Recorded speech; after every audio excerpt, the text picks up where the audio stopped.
fast, where truth moves faster than a Holstein calf. No waiting on some pretty page. We're charting new ground in the digital age. From genomic codes to row-wide facts, we cut through the noise, no holding back. Not your daddy's dairy news tonight. We're sparking debates with every insight. The ring's not where the real fight's at. It's in the data, in the channel chat.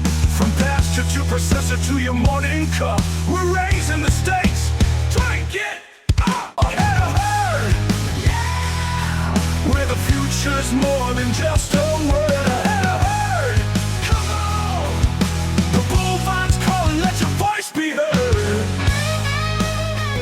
Welcome back to the Bullvine Podcast, where we cut through dairy industry noise to get you the insights that actually matter for your operation. Yep. We are focused purely on the numbers, the data, and, the reality that hits your bottom line. Absolutely. We've synthesized a massive stack of source material this week, articles, research papers, and proprietary notes, all pointing to one unavoidable conclusion. And today, we are diving deep into that conclusion. The complete redefinition of dairy breeding strategy. We're breaking down the economics behind optimizing beef on dairy genetics, an analysis we've titled The $500,000 Swing. That figure, $500,000, is not clickbait. Not all. It's the difference between two balance sheets for a standard 500-cow dairy. When you look at the source material we've aggregated, the economics are so unambiguous that this stops being a claim and starts being, a mathematical imperative. You're right. You simply cannot afford not to engage with this strategy.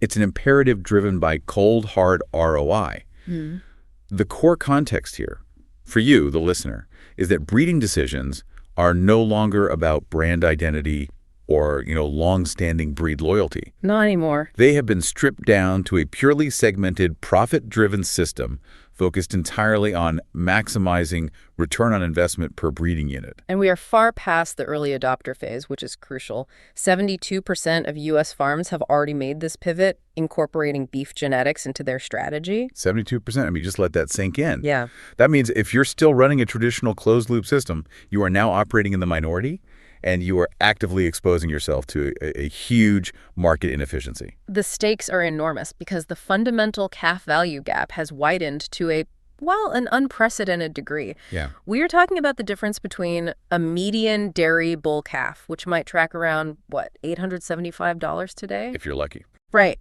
And a high-quality, preconditioned beef cross calf selling for $1,450, sometimes even up to $1,700 on a reliable contract. That's a premium that falls right into the $500 to $700 range. Per calf. Per calf. And when an operation fails to capture that margin, they are, in effect, leaving hundreds of thousands of dollars just sitting on the table every single year. Exactly. And it's not just a revenue problem, it's a cost control issue. Because of this widespread pivot, the replacement heifer market is now historically tight. We're seeing Springer prices routinely hit $4,000 or more. 4,000, wow. So the operations that aren't aggressively managing their replacement rate through this segmentation are now vulnerable to, massive capital expense risks. This brings us to the provocative point we teased. If 72% of the industry has shifted to beef on dairy, where are the replacements coming from? Right, who's making them? They're being supplied primarily by the remaining 28% of farms still engaged in traditional dairy breeding. This analysis suggests that those 28% are effectively subsidizing the high replacement heifer market for everyone else. They are. They're generating the supply of dairy heifers that keeps the market balanced enough for the 72% to buy their few necessary replacements. And at the same time, while simultaneously sacrificing that $500 to $700 premium on every single dairy bull calf they produce, it's a mathematically punishing position to be in. It's brutal. We're going to dig into the hard math that justifies the $340,000 to $500,000 swing for a 500-cow operation in meticulous detail. We are? But first, we have to grasp the magnitude of the philosophical and technological shift that made this economic strategy not just viable, but mandatory. For generations, the identity of a dairy farmer was intrinsically tied to the breed they milked. Oh, absolutely. You were a Holstein producer focused on maximum volume or a Jersey producer focused on component density and feed efficiency. That breed identity dictated your entire breeding plan. And that loyalty was powerful. It shaped conversations at industry gatherings, shows, and sales for decades. The traditional necessity was simple. You had to breed almost every cow to a dairy sire to generate enough female offspring to maintain your herd size. It was a closed loop. A closed loop driven by required replacement volume. But the core philosophical shift we've seen since, I don't know, the late 2010s is this. The question has moved entirely away from which breed is superior. Right. The only meaningful question remaining is what combination of genetics, whether purebred, crossbred, or beef dairy, cross-maximizes my operational return on investment. I find that shift so significant because it treats genetics not as a matter of tradition, but as a strategic capital allocation decision. It's a business decision. It is. We looked at the sources and found a fantastic anecdote. That Wisconsin producer who increased his total breeding budget to nearly $38,000 in 2024. Yeah. Which was 6 times what his father budgeted just 5 years earlier. 6 times the investment, but they are treating it like an investment, not an expense. Exactly. This isn't just buying more semen. This is a complete systemic overhaul. That $38,000 budget breaks down into incredibly precise strategic spending. Okay, give us the breakdown because 38 grand is a huge investment. You need to justify that efficiency. Absolutely. So the budget allocation was highly segmented. They spent roughly $7,000 to $8,000 on high merit sex dairy semen for their elite replacements. The best of the best. The best of the best. Then about $2,500 to $3,200 on high-quality beef on dairy semen targeted for premium calf contracts. But the truly massive chunk, around $24,000, went into genomic testing. Wait, $24,000 just on testing? That's where the skepticism needs to come in. That's a huge outlay before a single pregnancy is even confirmed. It is. What exactly is that genomic testing budget covering? It can't just be standard GTPI scores. No, it's highly integrated. It covers basic parentage verification, sure. But more importantly, it covers comprehensive health and fertility panels. Like what? Like checking for bovine leukosis virus resistance or specific management traits.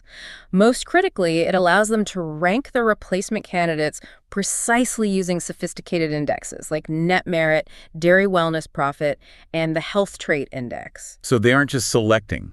They're culling with surgical precision. That's the perfect way to put it. So the farmer's realization was that he was spending 6 times more, but he was measuring profitability, net profit per stall, and return on that specific genetic investment, not just pounds of milk shipped. Right. That makes the breeding program a profit center, not just a necessary cost center. That's the key metric. The old benchmark was pounds of milk. The new modern metric is net profit per stall derived from component revenue, low replacement cost, and high calf sale value.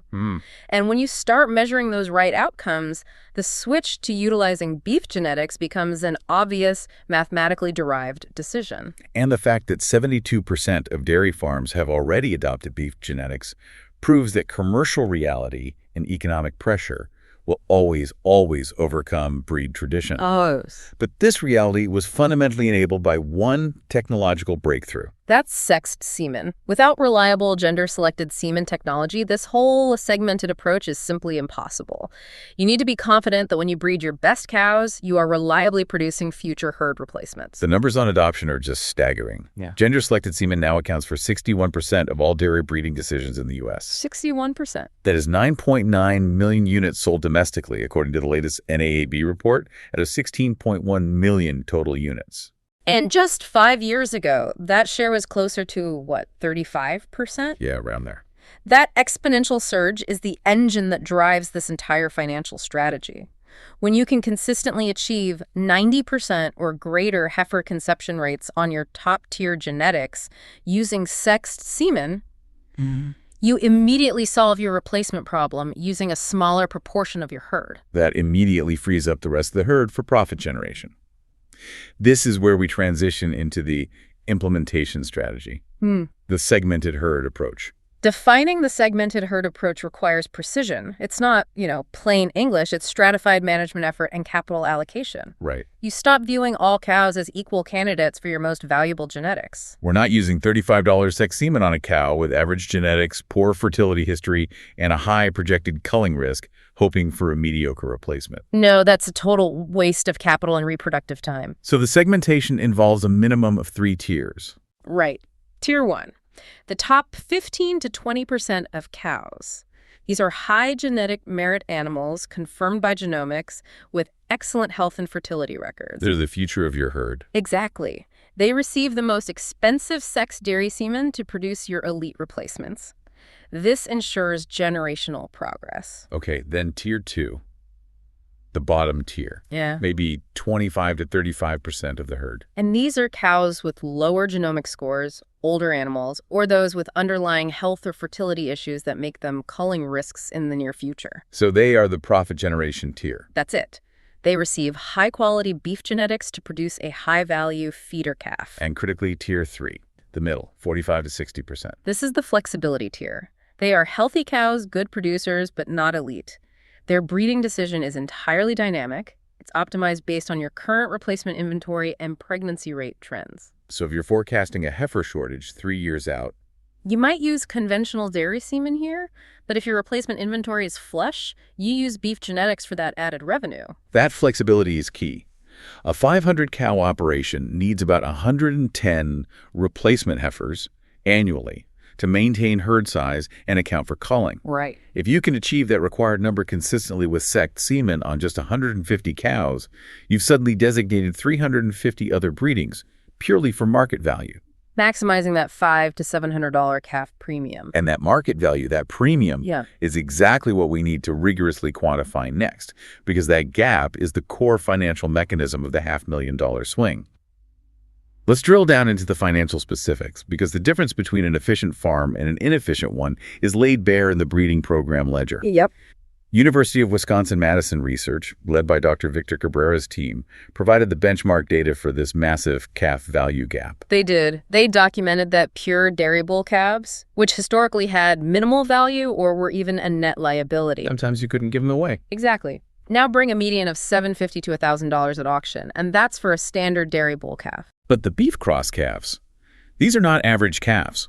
These are often preconditioned, uniform calves from specific sire lines, like highly rated Angus or Simmental crosses. And they command a massive premium. $1,250 up to $1,700 per head, often secured via forward contracts with large feedlots. That $500 to $700 premium is pure revenue gain derived directly from one strategic choice. The type of semen you use. That's it. Let's calculate the real-world impact.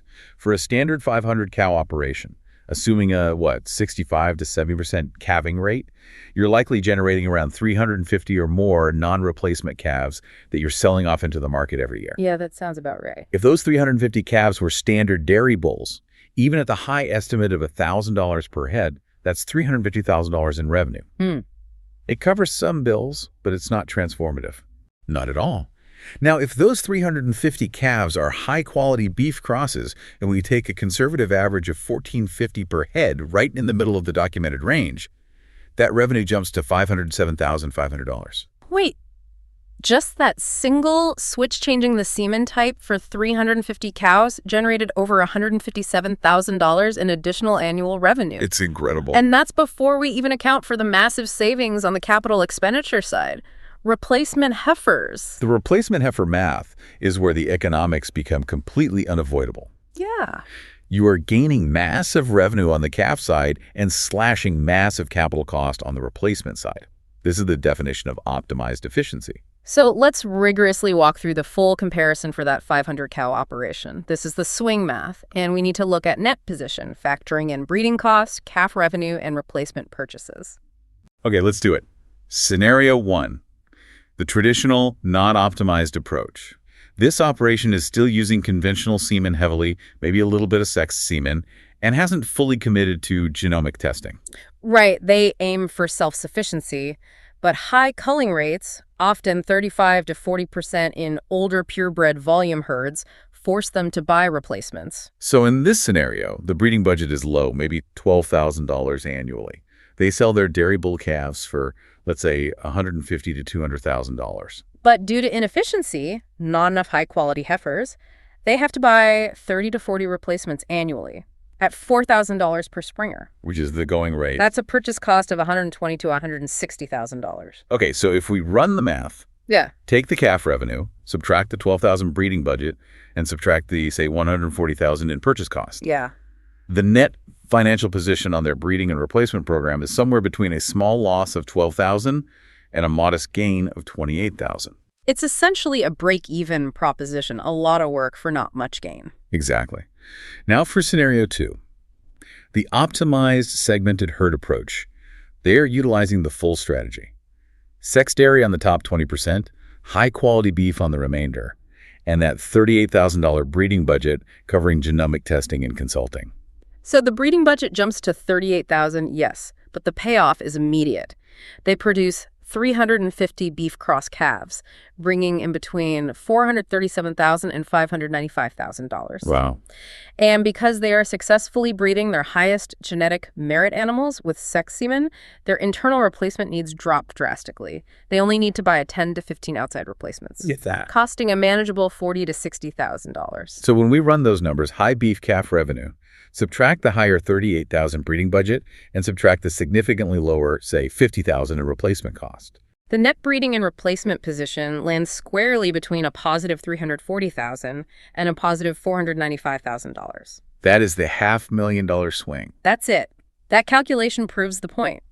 The annual difference in economic performance between those two common management styles is $340,000 to $500,000 plus. It's not just an improvement. It transforms the breeding program from a liability or a break-even operation into a massive, consistent revenue stream. Transformative is the right word. But we cannot focus solely on calf sales.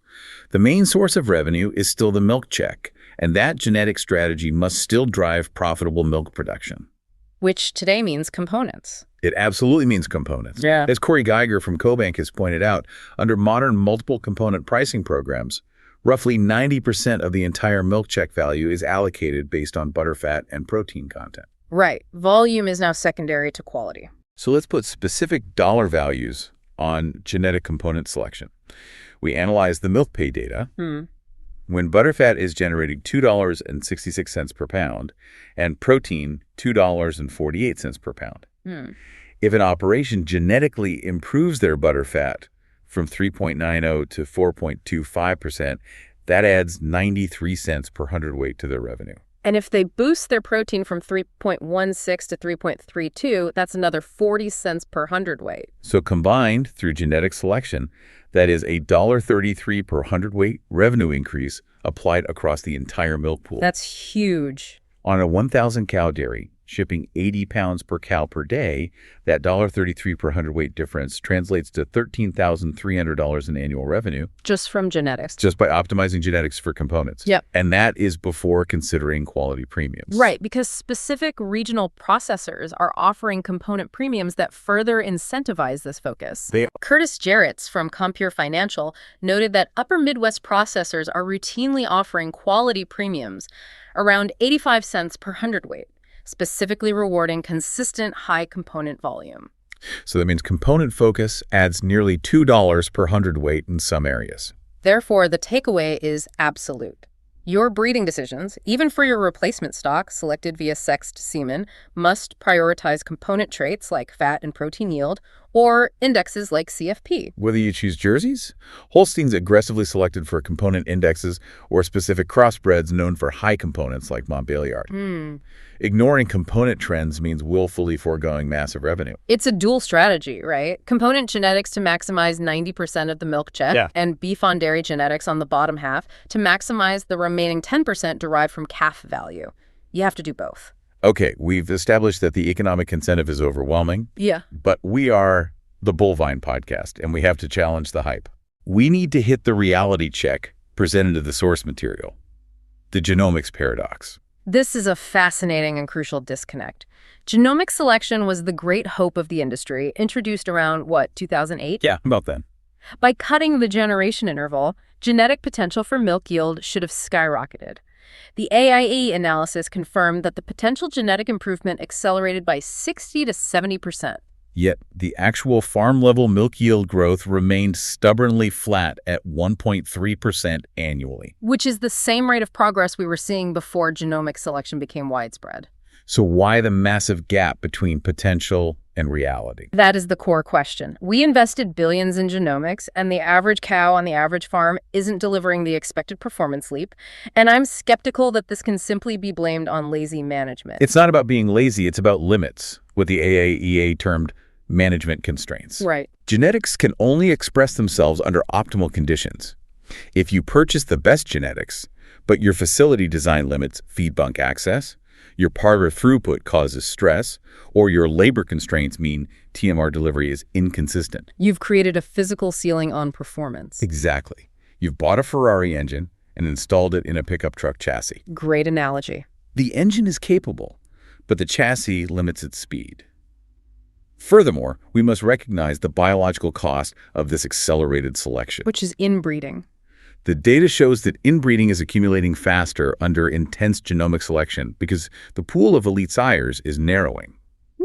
That accumulation has measurable negative implications, particularly for fertility and overall health traits, which are harder to select for. And this brings us back to profitability, not just volume. The Canadian research we reviewed found that operations focusing exclusively on higher milk production, ignoring the long-term health and fertility costs, showed a net negative genetic trend for overall economic efficiency. That is deeply concerning. If your annual genetic improvement is averaging around 2%, but your costs for managing health issues, or critically, your replacement costs are rising at 10% annually, You're going backwards. you are actively eroding your margins despite owning genetically superior cows. Genomics gives you a better animal, but it doesn't solve the management bottleneck or the cost inflation problem. So genomic testing is absolutely essential for informed culling and selecting the top 20%. But the farmer needs to rigorously audit that $24,000 testing budget against their current operational limitations. Right. If labor is your limiting factor, $24,000 might be better spent on retention bonuses than on maximizing an unreachable genetic score. Let's pivot to the institutional response to this economic shift.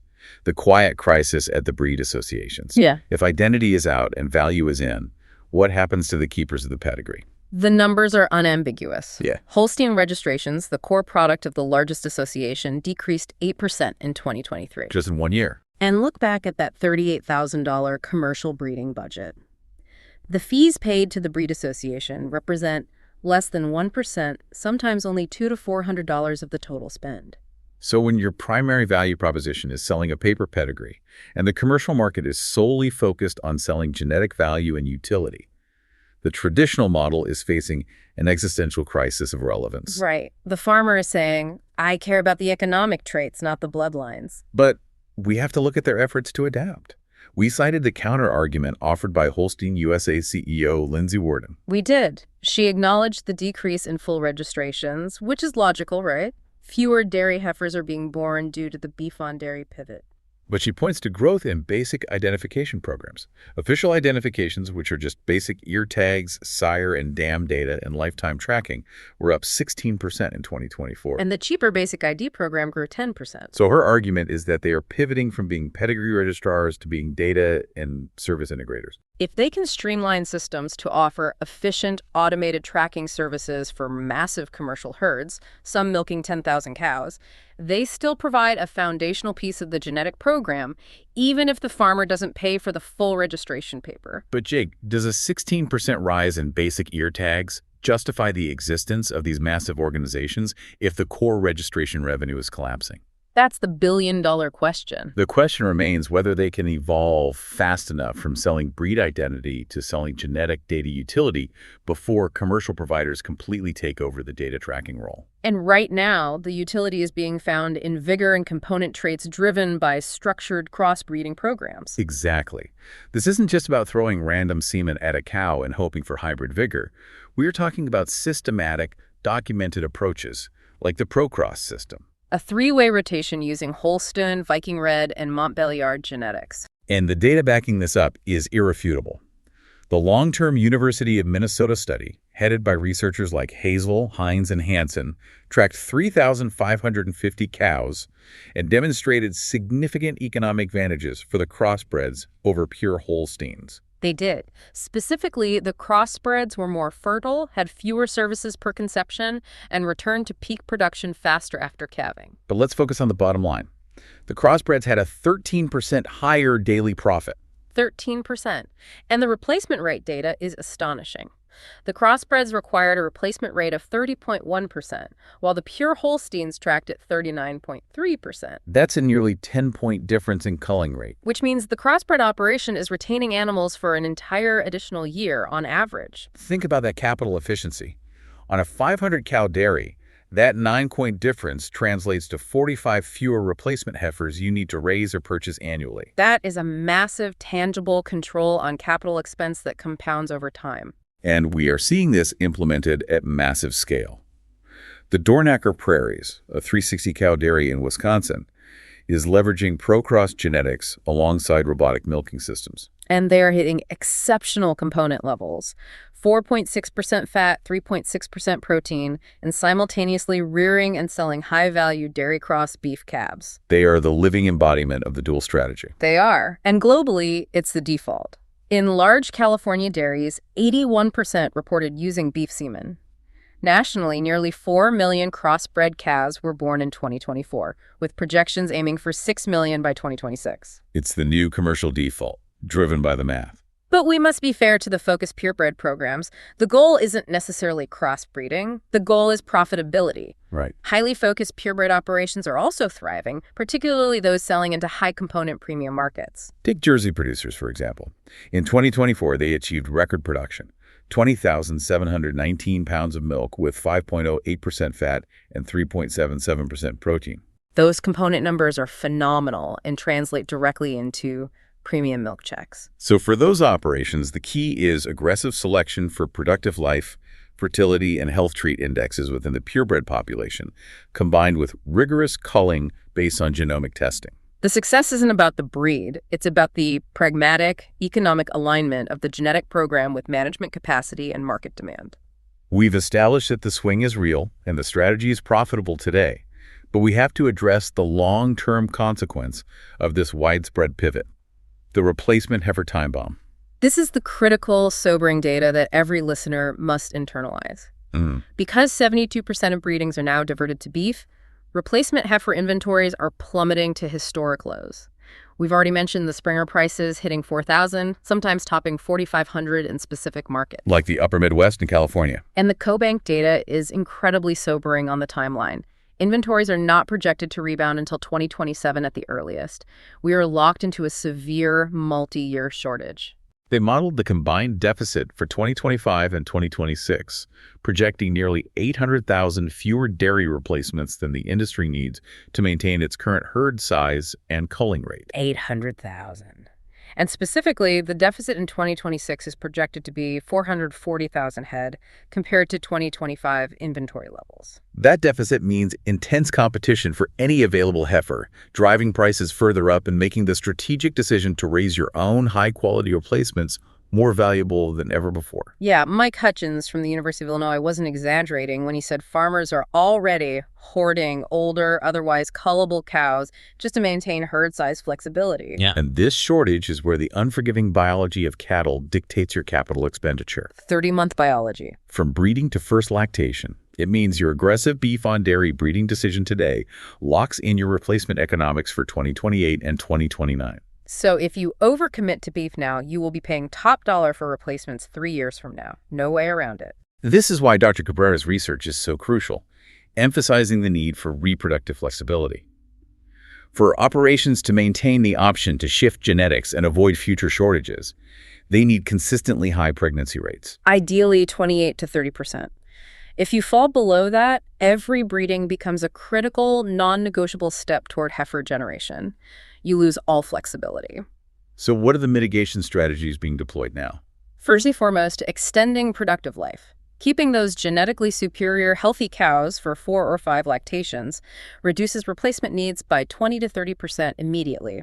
It makes your existing inventory last longer. Second is hyper-precision breeding, using genomic testing to identify the absolute top 15 to 20% and committing your most expensive sex semen only to those animals. You are optimizing efficiency, not volume, on the replacement side. And third, Accelerating development efficiency. Farmers are pushing to achieve first calving at 22 or 23 months rather than the traditional 24 to 26. Shaving 2 or 3 months off that non-productive period significantly cuts down the cost of rearing the replacement and delivers a return sooner. And we're also seeing a massive increase in custom heifer raising partnerships, offloading that immense management and a feed burden to specialists. But let's switch to the other major risk, beef market volatility. The $500,000 strategy hinges entirely on that $500 to $700 premium holding up. And beef is notoriously volatile. It is. And the source material gave us a clear warning sign. Yeah. The sharp market correction we saw in October 2025. Right. Crossbred calf values dropped 11.5% in just 12 days. That volatility showed how quickly the premium can erode. So if you were banking on a $1,600 calf and it suddenly sells for $1,400, your margin disappears fast. This volatility necessitates a robust risk management strategy, and thankfully the industry is adapting quickly. As of July 1st, 2025, the USDA introduced the Livestock Risk Protection Program's unborn calves coverage. And that's specifically applicable to beef on dairy crosses. It is. This tool is a game changer because it's a federally subsidized insurance program. It allows the dairy producer to purchase price protection before the calf is even conceived. So you can lock in a floor price. Up to $1,200 per calf, depending on the coverage level you choose and the current market conditions. Okay, explain how that practically works for the listener. If I'm planning my breedings for October, how do I use LRP to protect the revenue I'm hoping for 18 months later? You purchase the coverage based on the expected birth date of the calf. The coverage price is set using national market indexes for beef feeder cattle, and the government subsidizes a portion of the premium, often between 13% and 20%.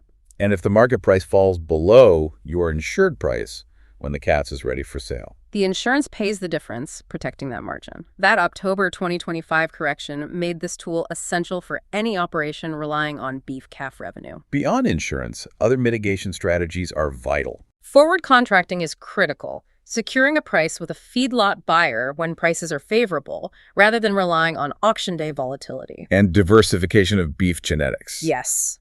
Don't rely solely on one sire breed. Use a mix of high-indexing Angus, Simmental, Limousin, and even some specialty crosses. This avoids reliance on a single market segment and provides more consistency for the buyer. And the most important mitigation tool remains flexibility. It always comes back to this. Maintaining that high 28 to 30% pregnancy rate allows you to pivot quickly. So if beef markets drop 15% and replacement prices start dipping below $3,500, you have the operational flexibility to immediately shift more of your middle-tier cows back to conventional dairy breeding to protect your replacement inventory and milk check margin. rigidity equals exposure. The ability to change direction, enabled by strong reproductive performance, is the single greatest risk mitigation tool in the modern dairy operation. All right, Jake, let's bring this entire deep dive home. We've covered the $500,000 swing, the genetic paradox, and the time bomb we're facing in 2027. A farmer just finished milking and is driving to the feed store right now. What are the 3 non-negotiable takeaways they need to implement in their operation? Number 1 is always the foundation, reproductive performance. It is the gatekeeper to the entire optimized strategy. Without it, the whole system collapses into high replacement costs. Takeaway 1, your pregnancy rate is the gatekeeper. Immediate action this week. Pull your 12-month rolling pregnancy rate trend. You need to know that number cold and compare it against industry benchmarks. Medium-term strategy, 3 to 6 months. If that rate is tracking below 28%, you must focus every available reproductive resource there first. Beef on dairy segmentation is a waste of capital if poor fertility means you still have a replacement shortage. Long-term positioning, 1 to 2 years. Maintain a reproductive performance that gives you 30% plus flexibility. That buffer is your insurance policy, allowing you to quickly shift genetics based on the volatile beef market and future CoBank heifer inventory forecasts, protecting your 2028-2029 replacement supply. Takeaway 2 must be about the ledger. You can't capture the swing if you don't know your true costs and local values. Absolutely. Takeaway 2, run your own numbers. Don't trust averages. Immediate action this week. Calculate your true cost per replacement heifer. The source material proved that many operations underestimate this cost by $500 to $800 per head because they fail to include comprehensive feed, labor, veterinary, and overhead costs until calving. Get a detailed, fully burdened figure. Medium-term strategy, 3 to 6 months. Get current local quotes for high-quality, pre-conditioned beef cross calves. Don't rely on national auction data. Know exactly what local buyers are paying, $1,250 to $1,700 for quality crosses in your region. Then, run the full 500 cow comparison with your actual production figures to determine the precise $340,000 to $500,000 swing for your specific operation. Long-term positioning, 1 to 2 years. Base all bull selection dairy or beef on components to maximize the 90% of your milk check tied to quality. Every breeding decision must either deliver component value or a high-value calf. And finally, you have to protect that massive calf premium. You cannot afford to lose the critical margin to market volatility or unexpected price corrections. Takeaway 3, protect the premium. Immediate action this week. Contact your crop insurance agent and inquire specifically about the new USDA LRP unborn calves coverage. Understand how you can lock in price protection up to $1,200 per calf right now. Medium-term strategy, 3 to 6 months. If you haven't adopted a segmented approach, start a pilot program immediately.